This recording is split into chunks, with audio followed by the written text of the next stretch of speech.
Welcome, everyone. Thank you for joining us this afternoon. A few notes before we begin the program. Please use speaker view found in the top right-hand corner of your screen to best view the program. After the presentation, we will have time for Q&A. Please put any questions for our guests in the chat. Everyone is muted now. At the end of the program, feel free to unmute yourself. It is now my pleasure to welcome Debbie Rovner. Thank you so much for joining us today. I'm Debbie Rovner, a proud supporter of the Jewish Federation of Greater Metro West. The Jewish Federation is committed to determine how your philanthropy will be the most impactful. I also serve on a committee as a committee member on one of our leading partner agencies, the Jewish Agency for Israel. Since the early 1950s, the Jewish Agency has assisted more than 95,000 Ethiopian Jews with their immigration to Israel. And this is in part because of your generosity and dedication. But our job is not done. There are still thousands of Ethiopians waiting to come to the Jewish state and be reunited with family members who have already been able to make Aliyah. Over 2,000 members of the Ethiopian Jewish community waiting in Addis Ababa and Gondar were brought to Israel through Operation Zur Israel, which kicked off in December of 2020. And there are thousands more that have been dreaming, praying, and waiting for this opportunity for years. We are delighted to gather the King David Society of the Federation of Greater Metro West for this special opportunity to virtually experience Aliyah from Ethiopia to Israel and to hear special stories about the families who took great risks to make their Israel their home. To lead this part of the program, it is my pleasure to introduce to you three friends from the Jewish Agency for Israel. Danielle Moore, Vice President for Israel and Global Philanthropy. Panina Aganyahu, the Director of the Partnership Union. And Sahava Tesfaye, the Director of the Jewish Agency Shluchim Delegation to the UJA of Federation. And now I turn it over to Danielle to get the program started. Wow, thank you so much, Debbie. What a wonderful introduction. And shalom to everyone. On behalf of the Jewish Agency for Israel, I'm truly honored to welcome you today on our mission to Ethiopia. You might not know this, but on any given day, the Jewish Agency works to connect the Jewish people with Israel and with one another in over 20 time zones and 60 countries around the world. And we do this thanks to the generosity and the partnership with organizations and communities just like Jewish Federation of Greater Metro West. When the pandemic hit almost more than a year ago, it meant that every single aspect of our work had to change dramatically and quickly. It also meant that we carried a responsibility to serve our global Jewish people in new and in expanded ways. A prime example of how we did this is when it comes to the Aliyah from Ethiopia and Operation Zur Israel, which I am so happy to be able to take you on a mission to experience directly today. And so you might not have been fully aware, but you are actually already on your way to Ethiopia. But just before we get there, I'd like to take us a little bit back in history to reflect on this amazing community of their dream of over 2,000 years to reach the Jerusalem of their forefathers, the Jerusalem of gold. And so let's reflect on the first major of the operation, Operation Moses, that some 40 years ago saw entire families, entire villages rise up in the quiet of the night, secretly leaving their villages, carrying whatever meager belongings they could, and setting out on a trek of hundreds of miles to walk to Israel via Sudan. Though some 12,000 Olim fulfilled their dream, they paid an unbearable price. Over 3,000 men, women, and children died on this journey. The next major operation was Solomon. Memorial Day weekend of 1991, almost exactly 30 years ago, the amazing historic airlift in which, amidst a bloody civil war, Israel rescued over 14,400 Jews from besieged Addis Ababa in just 36 hours. The Jewish Agency actually entered the Guinness Book of World Records for that operation. And now on to present times. In the midst of the global pandemic, we have nearly completed fulfilling the most recent government of Israel decision of bringing home to Israel over 2,000 members of the Jewish community in Ethiopia that have been separated from their families for years and even decades. Please note that this operation indeed has been led not only during a global pandemic, but also in a red COVID country that still is struggling with a violent civil war and unrest taking place just 70 kilometers north from where the community and our shlichim are based. So now, with that little travel warning, let's set out to Ethiopia. And you can see already coming into view from the plane, the fastest flight ever, I think, that you've experienced. We're preparing to land in the capital city of Ethiopia, Addis Ababa. On our visit, we will venture north to the city of Gondar. We will visit with the Jewish community and their local JCC, witness their daily lives, meet a family waiting to make Aliyah for over a decade, and join some 300 Olim as they make the journey of a lifetime and arrive in Israel. So I hope the landing was not too bumpy. Here we are entering the Bole International Airport of Addis Ababa, one of the largest and most modern in all of Africa, in a city with over 5 million members. You know, Addis Ababa has truly advanced significantly in recent years and even saw the arrival of a modern fast train. But this development has not really reached the far from the center parts of Ethiopia, which is precisely where we're heading right now. And so voila, after the fastest 2-hour flight you've ever experienced, we have arrived in the northern central city of Ethiopia, Gondar. And from here, this high point of the university, you can enjoy the view of the city against the rather breathtaking Semien Mountains. But alas, we will not be mountain climbing today. Rather, we shall head straight into the city. You are on the bus driving towards the Jewish Community Center. Please look to your left. As you see, we're passing through the open market. You can see that Ethiopia is not particularly adhering to any kind of COVID caution, and perhaps you're feeling almost as if you traveled back in time to a very simple and quite difficult way of life. One way of highlighting this is that the majority of residents in Gondar do not have electricity or running water in their homes, and this also includes the Jewish community. So we just got off the bus and let's head to the Jewish Community Center. You can say hi to the friendly boys and take a moment to look at the market stalls and the people here at work. You can see some fruit, pots and pans, maybe it's a local crate and barrel, and you can see a quite unbelievable sight of a man and woman hard at work producing gravel by hand. And now we're coming into view of the Jewish Community Center, entitled most appropriately, Hatikva, the Hope.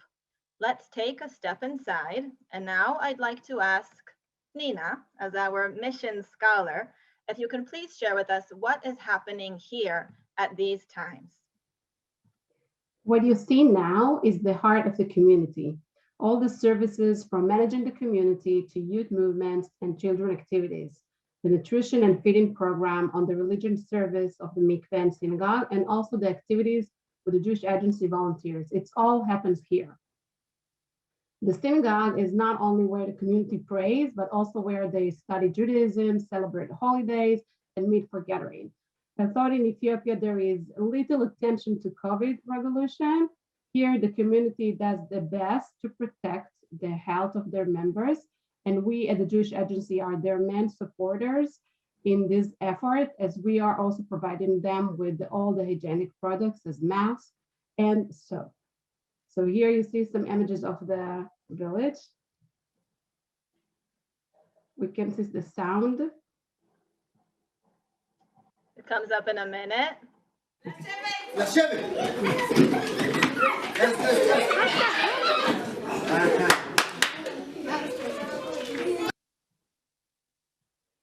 So we sent to Ethiopia volunteers, two from the Ethiopian Israeli community, and you could listen to children having fun, and you could see them playing the chair game, the Israeli chair game.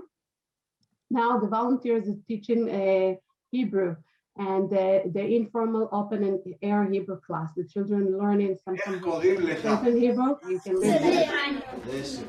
קוראים לי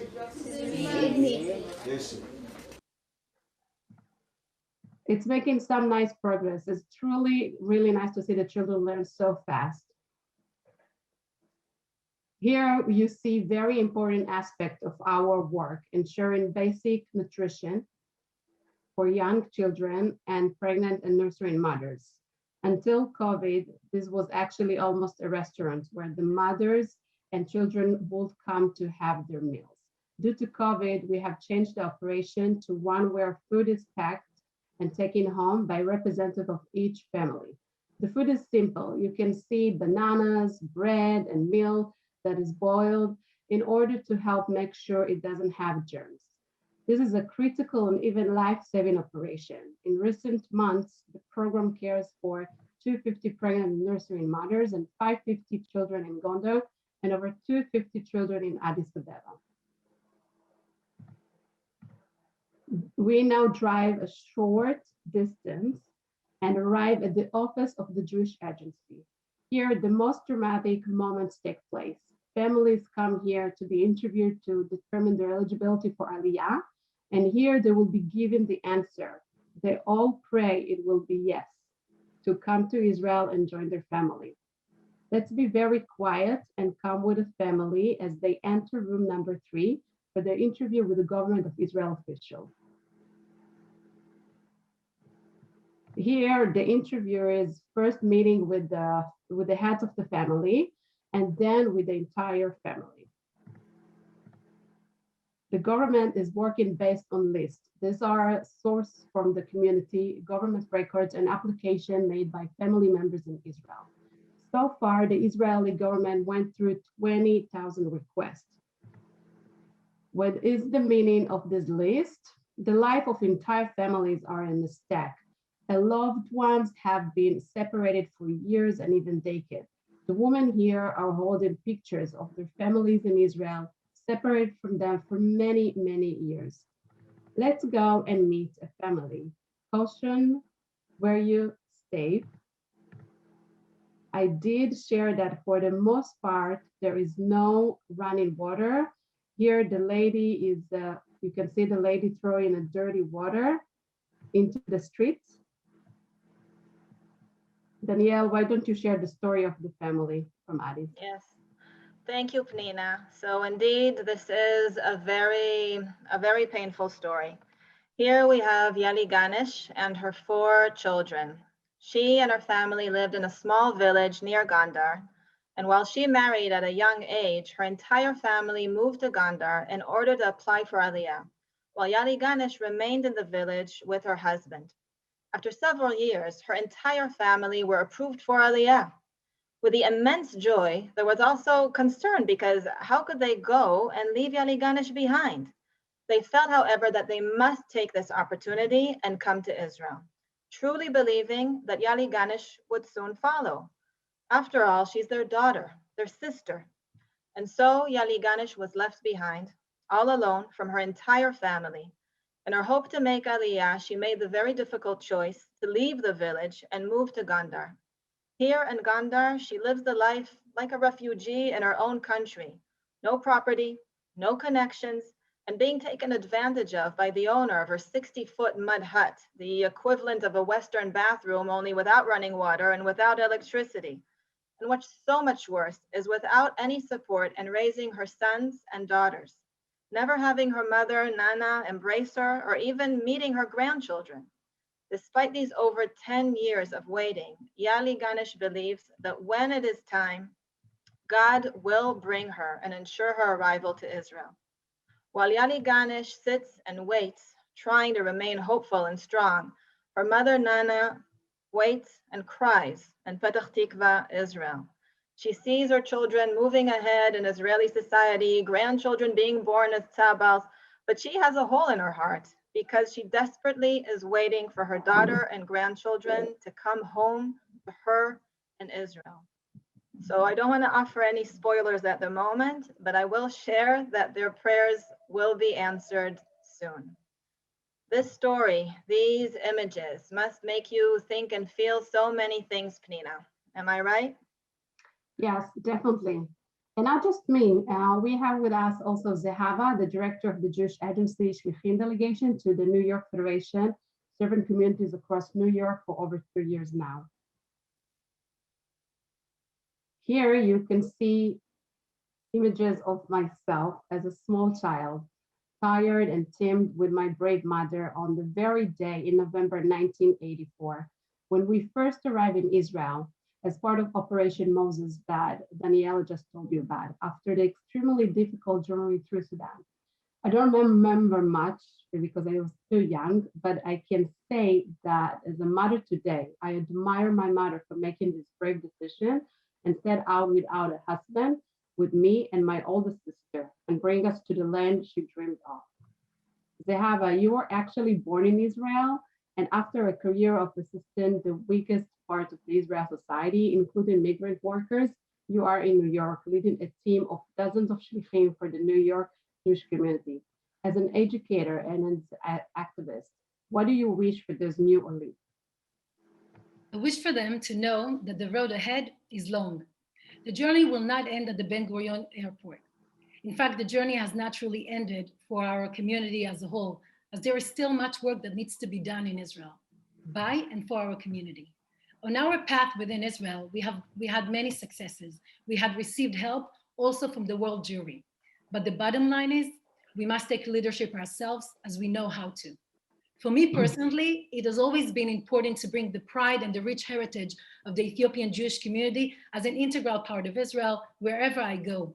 And that is also what I'm doing as a part of my shlichut here in New York. Thank you. That is so very true for all of us. And in that case, what will you say to this Olim? I would say to those Olim, yes, you will have a long journey, but know that you can go the distance. Look how far those that came before you went.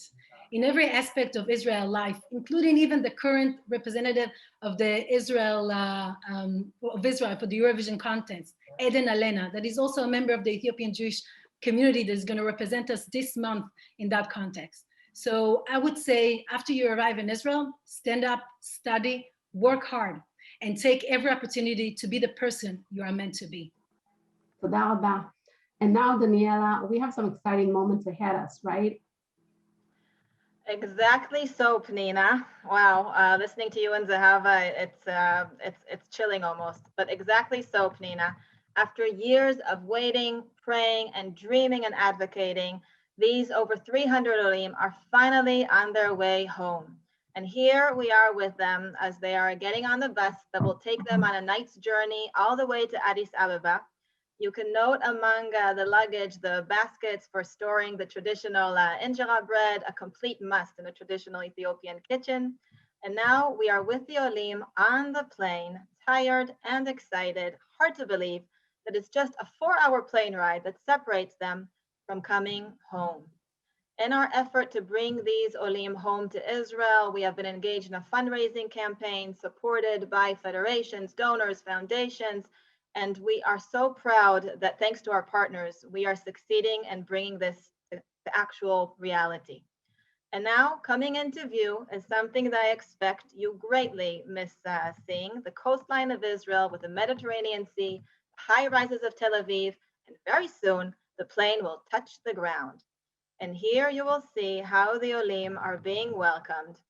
What a welcome is prepared for the Olim of the Tzur Israel operation, being greeted here, coming off the plane together with Case Avihu, the spiritual leader of the Ethiopian Israeli community, Minister Pnina Tamano-Shete, the first ever minister of the Ethiopian community, the prime minister, and chairman of the Jewish agency, Isaac Herzog.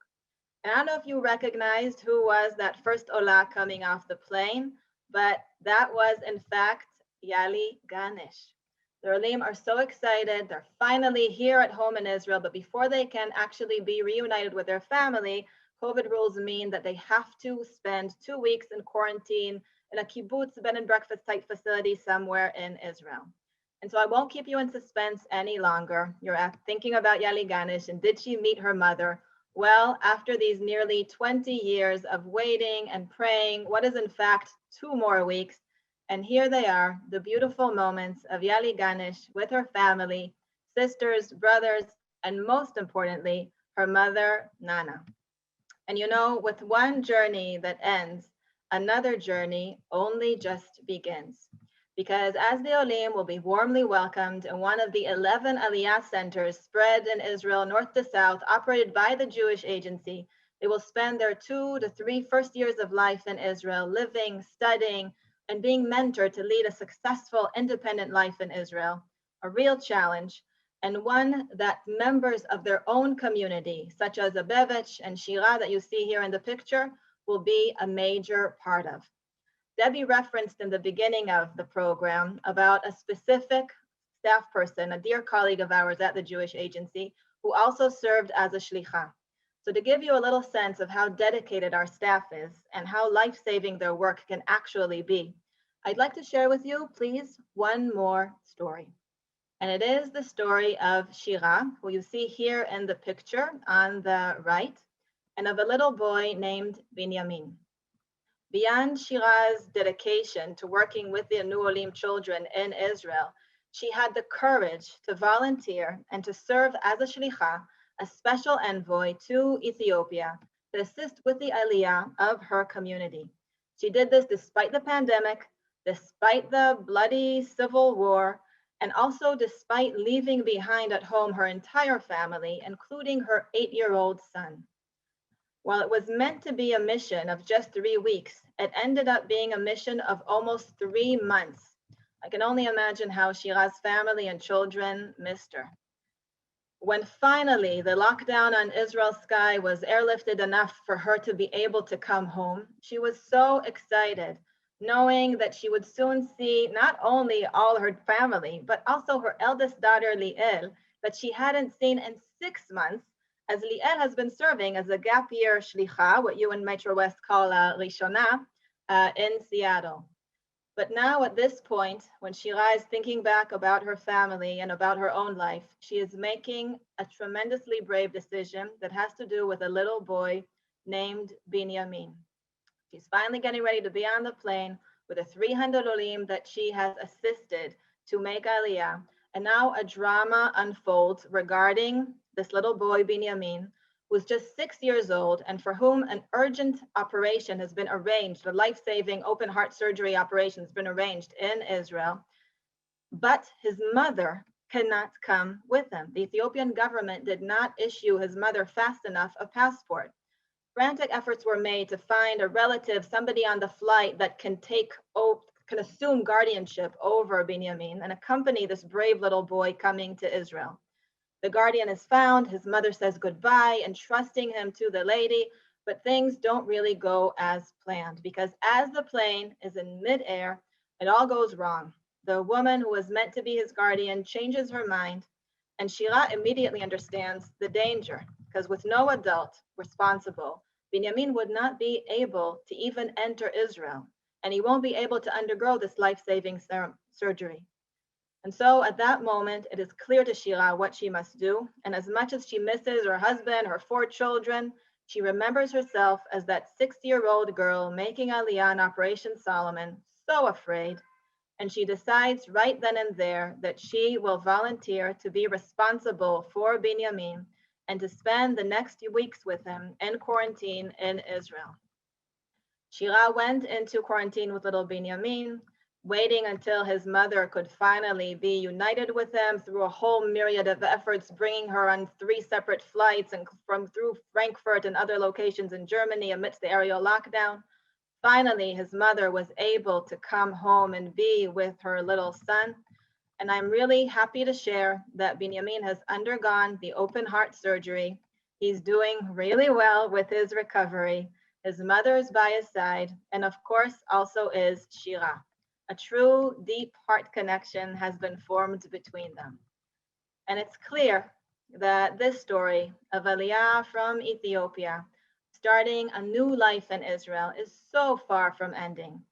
So we are not saying to you goodbye, but rather we are saying lehitraot. And until we meet again, we are sending you safely back to your home in New Jersey. And it's also our time to say thank you. Thank you, as the Jewish Agency is only able to carry out this critical mission of Aliyah and of giving the New Olim the best 3 years we can of their first years in Israel, thanks to partners such as Greater Metro West and yourself. So with your help, we hope and we know that this will be possible. So thank you very much. And at this, we're ending our presentation. And we're very happy, Pnina, Zahava, and myself, to take any question you might have.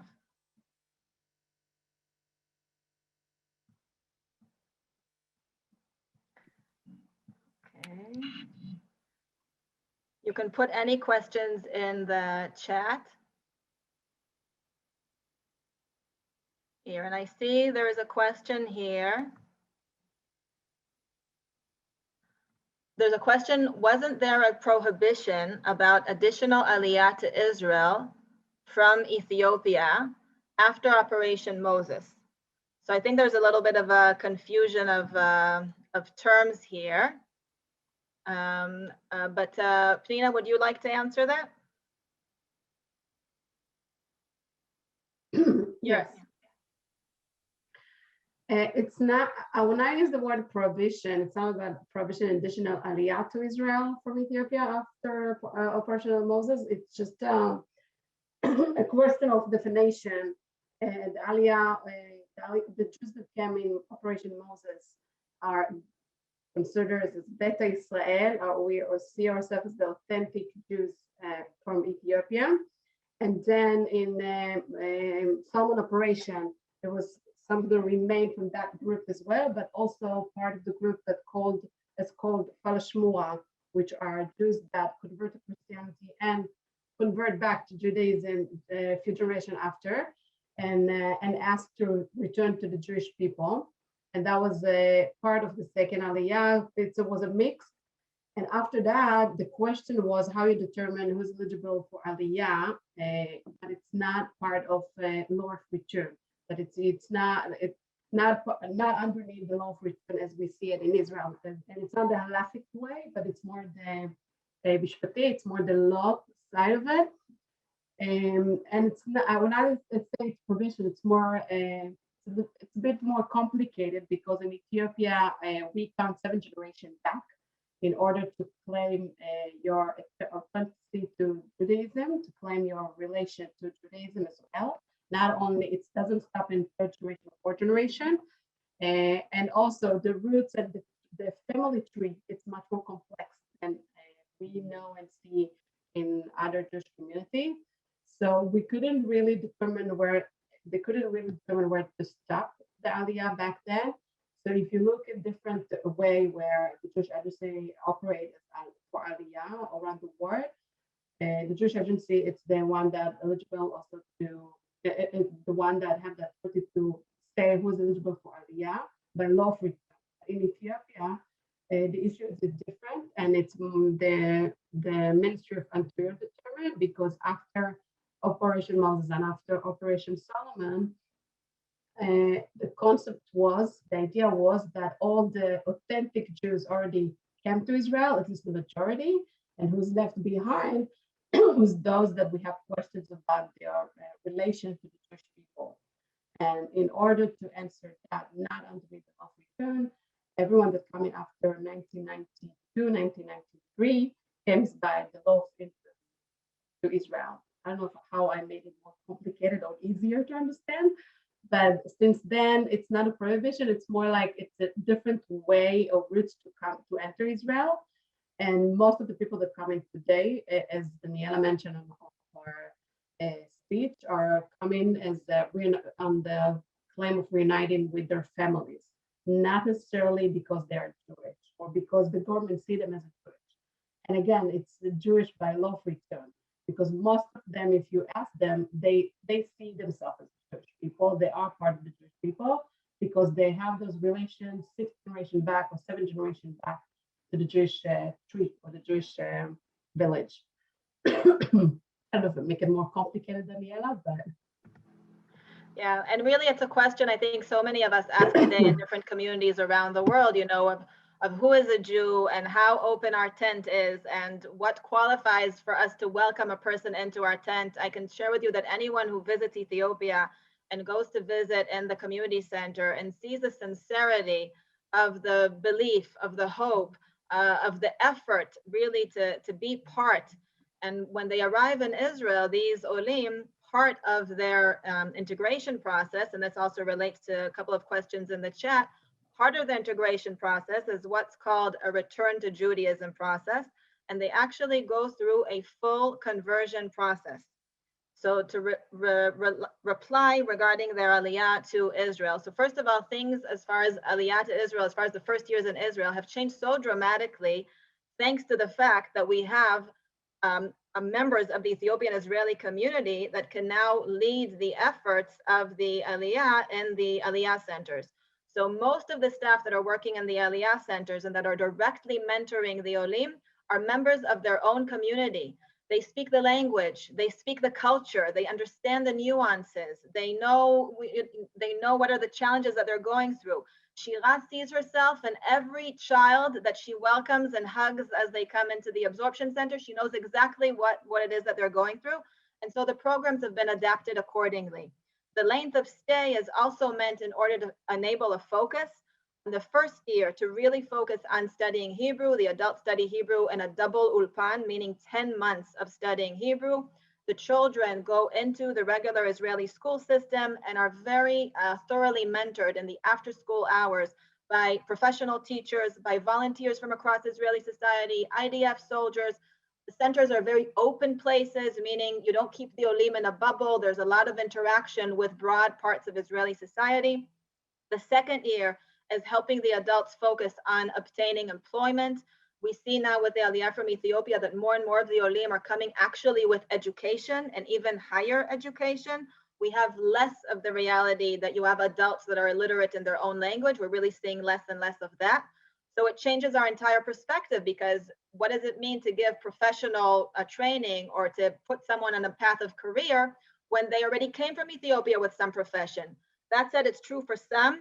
Most of the olim that are coming, even with the level of education, they were living as refugees in their own country. They weren't holding real jobs in Gondar. So there's a lot of investment that needs to go into this.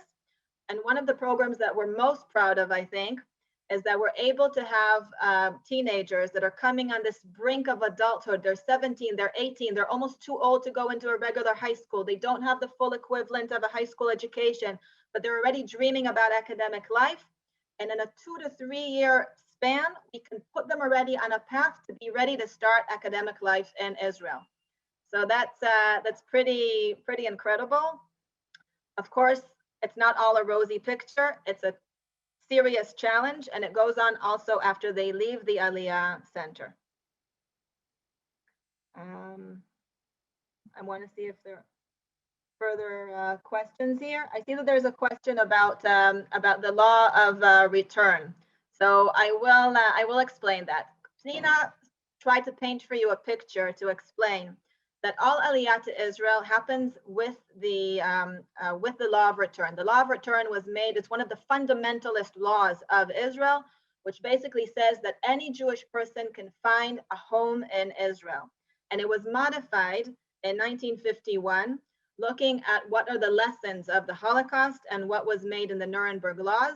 If you were Jewish enough to be considered Jewish in Nazi Germany and to be persecuted and murdered, you're Jewish enough to be welcomed in Israel. And this means that you need to have one Jewish grandparent at the least, and you need to not hold another faith. So if you're a person that you were born Jewish, but you converted to another faith, even though Orthodox rabbi will say that you're always Jewish, for the state of Israel, it's a different angle. So if you converted willingly, then you're not considered eligible under the law of return. So when we look at the Beta Israel community that Pnina explained, the Jews that made Aliyah from Ethiopia in the 1970s, 1980s, and even 1990s, they were 100% according to the law of return because they had both Jewish parents and they didn't convert to anything. So of course they could make Aliyah under the law of return. But when you look at parts of the Ethiopian Jewish community that under duress converted to Christianity and lived this kind of separate life, not really being part of Christian society, not really being part of Jewish society, continued to marry within themselves, sometimes also marrying outside of that converted community, started marrying outside of it, marrying into Christian society. You started getting this very delicate situation that the law of return simply does not know how to deal with. So while the government has, its laws and it's based on law, we at the Jewish Agency and you, I believe we have a Jewish heart, or we're looking for a Jewish soul in a way. And that's why when we are using our influence with the government of Israel, we're saying, okay, you can't just look at the letter of the law, you have to look at realities on the ground. And here you have thousands of people that feel they are Jewish, that believe they are Jewish, that are acting in a Jewish life and are so committed to come to Israel.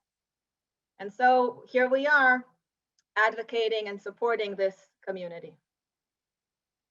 There's a question, Pnina, I think you can answer this best. There's a question about the acceptance of the Ethiopian rabbis, the Kesim, into the rabbinic community.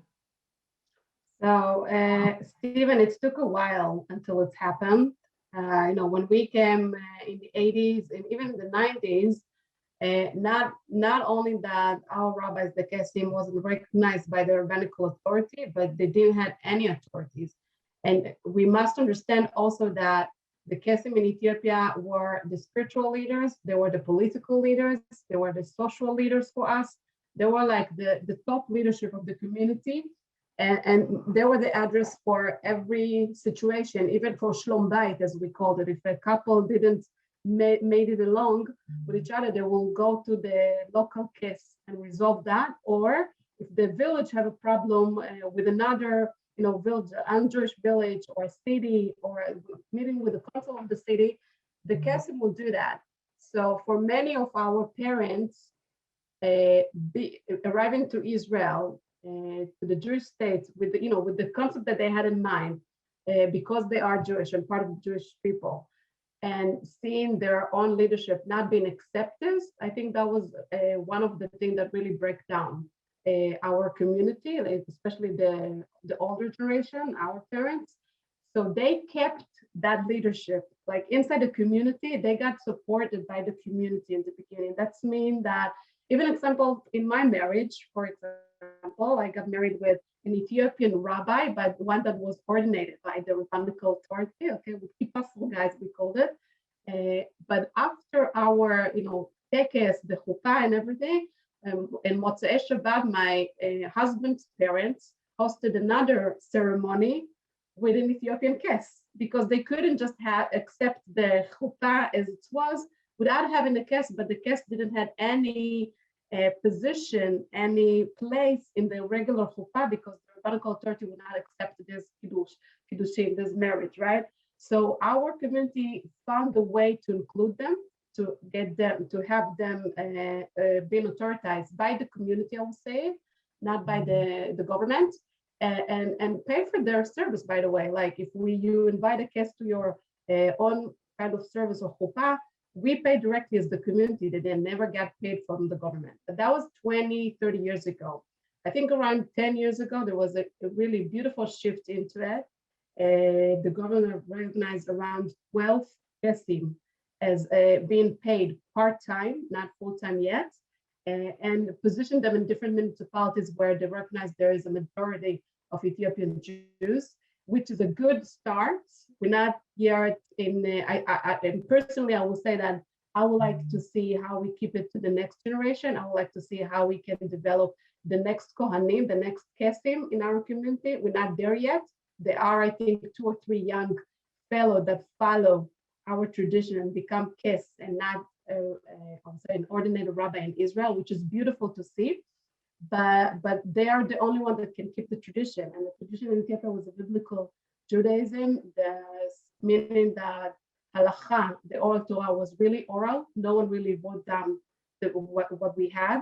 And I think Rabbi Sharon Shalom was one of the phenomenal leaders in the Ethiopian community that was brave enough to create kind of Shulchan Aruch for the Ethiopian community. And he wrote this beautiful book, Ethiopia to Sinai. It's translated to English, so I encourage you to read it.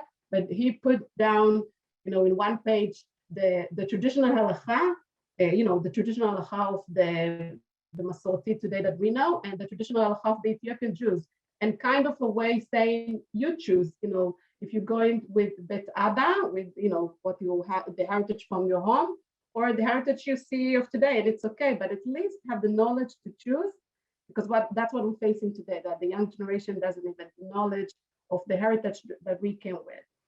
So today, I'm actually very optimistic. I think we're going into a good direction with our Kesim. They're getting more and more recognized with the official rabbinic community, but it's still not 100% pure, because part of the Orthodox communities in Israel, I would say the ultra-Orthodox, would not recognize them as a spiritual leaders or recognize us as a Jews yet. So we'll say kacha kacha, we're almost there. May I just add to that? As Pnina said, I think there's a transition that the community is going through.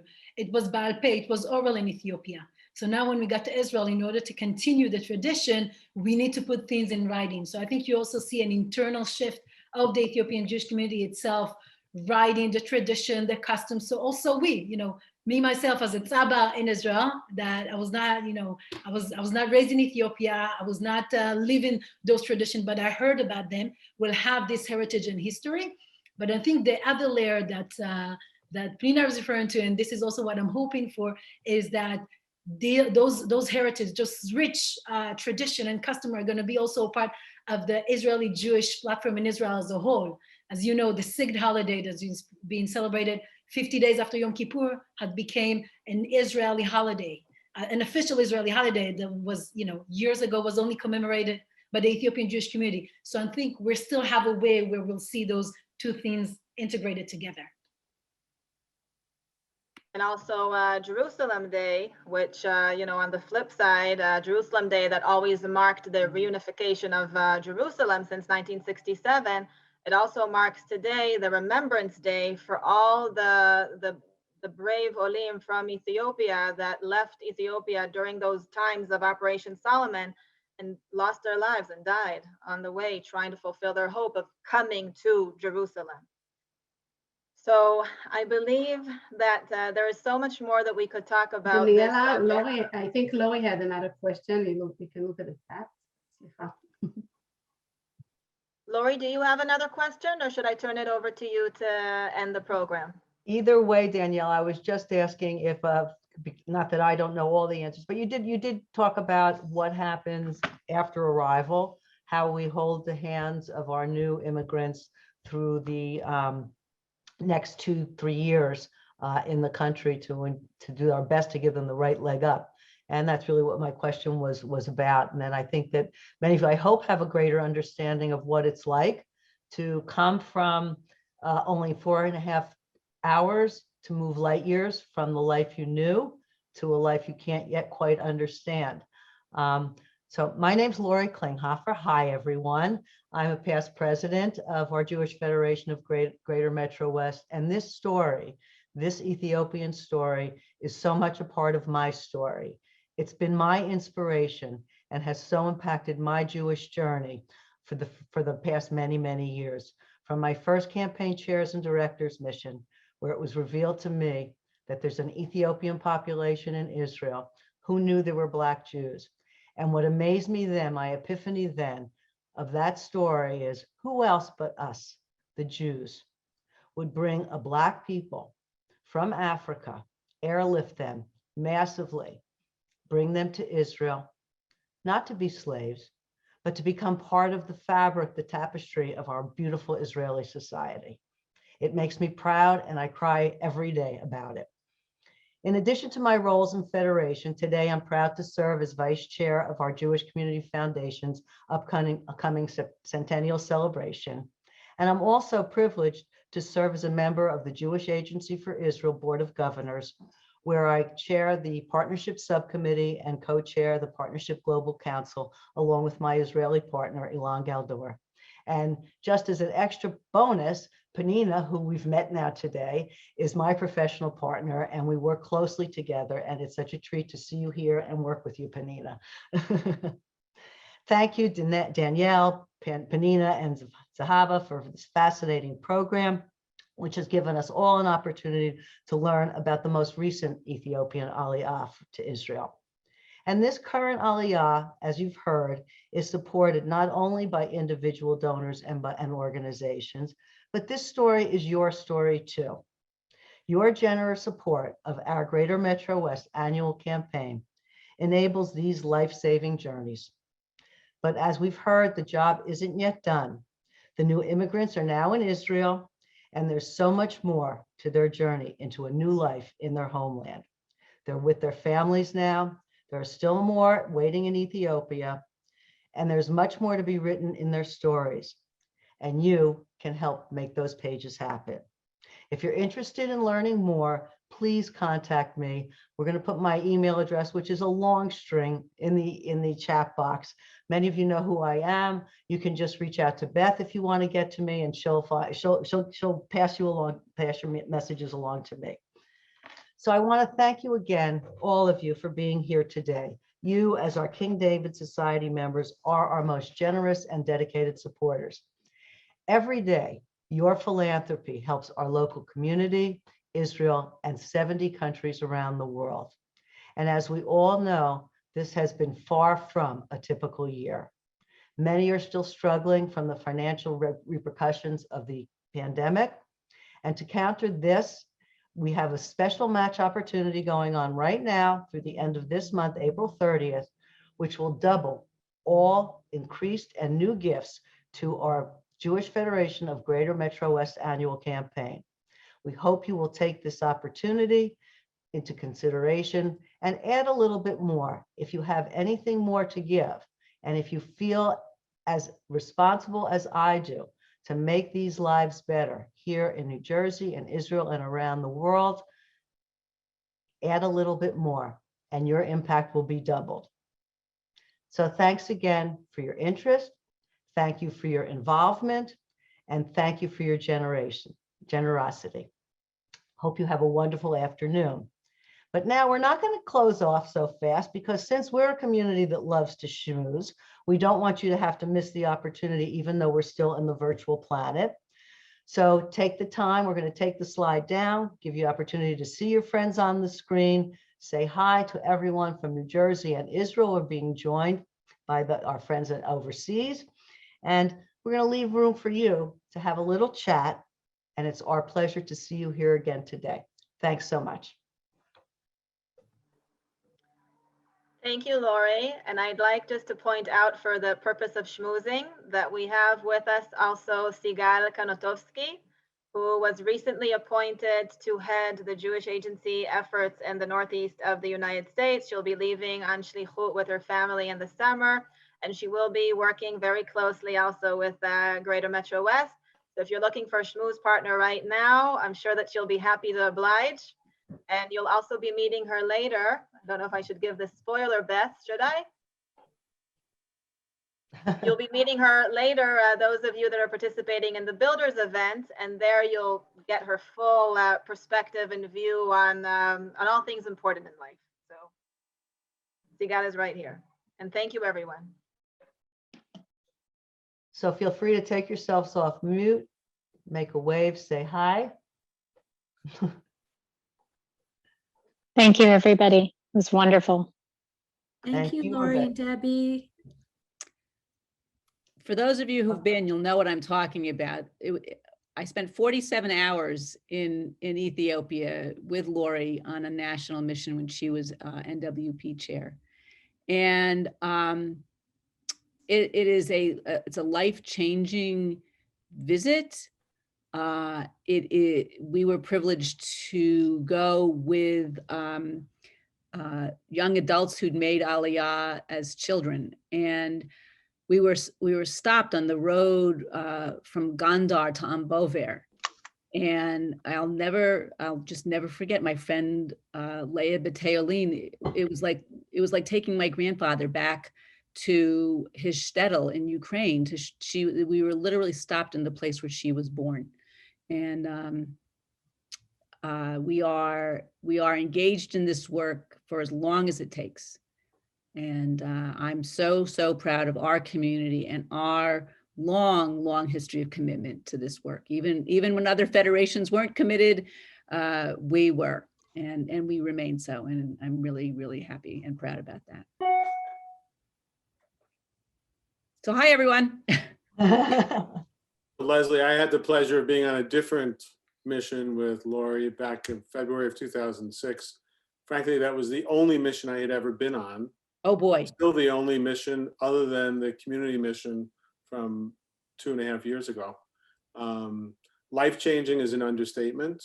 You know, and just, I think we were there for about 48 hours, something like that. And then coming back and spending another 48 hours and seeing what the absorption process was and some of the issues. And, you know, Israel has a history of wave after wave of immigration. And each time we learn a little bit, we don't learn enough. So that, you know, it's still, you know, challenges, but it's encouraging to hear that, you know, we keep getting better and better at this, which is so important.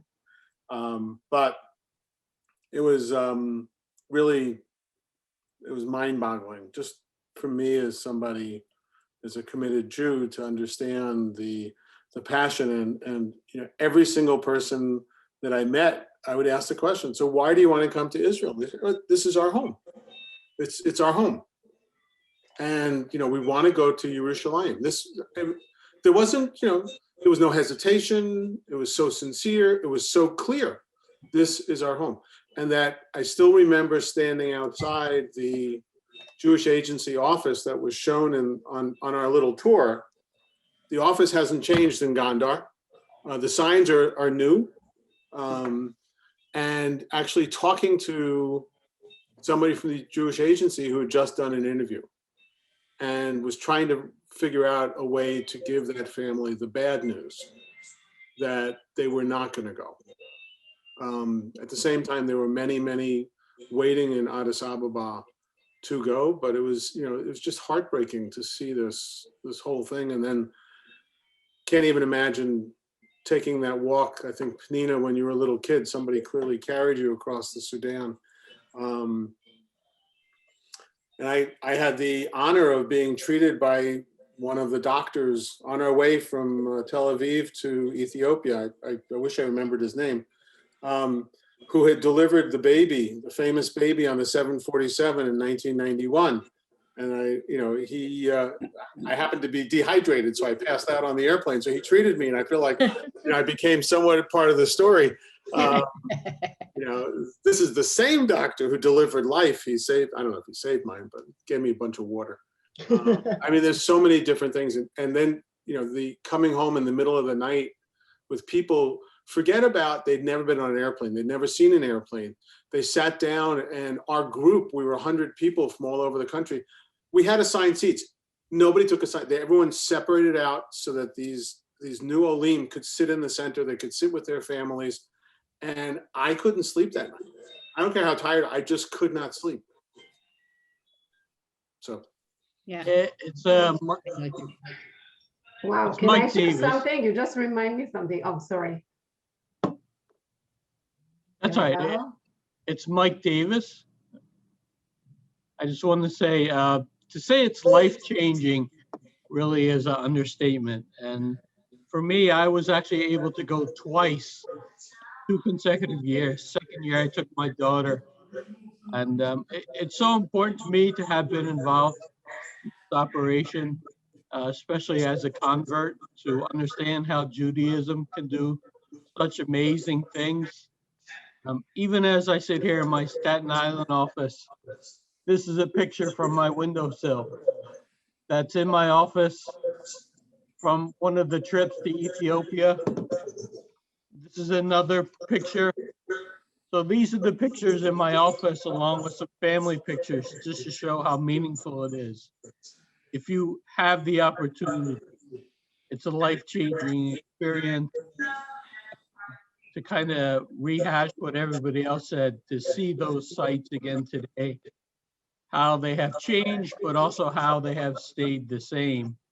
It's just an incredible experience to see how our community can make a difference to so many lives so far away, be able to feel connected to people so far away, and to give their life meaning and hope is incredible. So thanks for the opportunity and thanks for the invite today.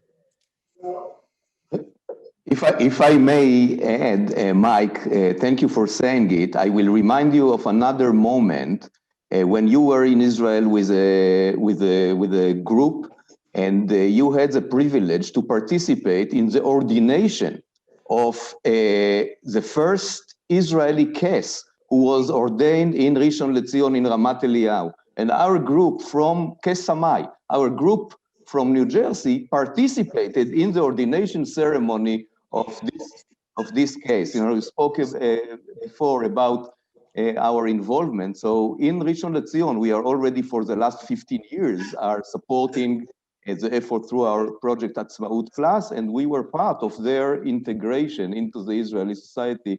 And I remember you, Mike, there. You were even crying. Absolutely. Well, this is, am I unmuted? Hi, I have a Ethiopian granddaughter. She's 10 years old.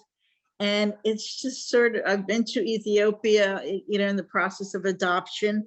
And now it's sort of just interesting to see how I now have a relationship in Israel, which I really never pursued. And, you know, it makes me think maybe I should take my little granddaughter over to Israel and see what's happening there. I know she's been back to Ethiopia quite a few times, but right now you can't go.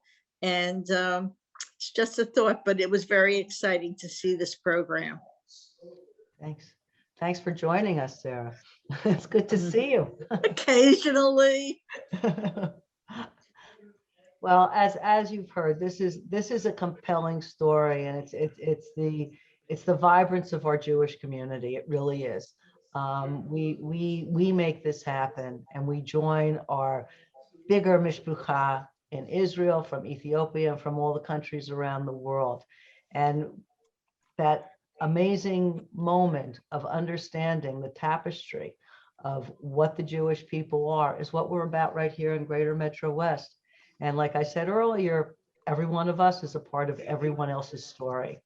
And that's what drives me forward over and over again, and gives me such a sense of warmth in my heart to know that we're all here for each other. And we can see so many differences over the year. You know, I got bumped up to first class on one of those flights back from Ethiopia. Frequent flyer miles. And I wasn't happy about it because I wanted to sit with the New Olim coming and experience with them the excitement and the fear and the anxiety of not knowing. I mean, we taught them, you know, they pull the earphones out of the pocket in front and like didn't know what it was, and put it on. There was music, and you know, the young people more would go, oh wow. So these are the miracles that we each make happen every day, and we have a chance to double that impact with this match that we have currently going on through the end of the month. And every one of us can be part of this story and so many more of the miracles that we happen. So I want to thank you guys again. I want to thank especially Danielle, Panina, Zahava, and we look forward to hearing more from Sigal coming up next week. She and I are going to get together this week as well. So it's a wonderful, exciting new time as we begin to emerge out of the pandemic into whatever the new normal will be. I cannot wait to take my first overseas trip, and that will be to Israel. So I look forward. Which flight, Laura? I'm gonna book it soon. We're going in October. We're planning October. The Jewish Agency is planning in-person meetings so far, and I plan to be there for more than 3 days this time. Thank you. Thank you all. It's a wonderful Thank you afternoon. all. Thank you to the Thank board. Thank you you all for Leopold. coming. Thank you. Thank you. Thank you to Lori. Thank you to Debbie.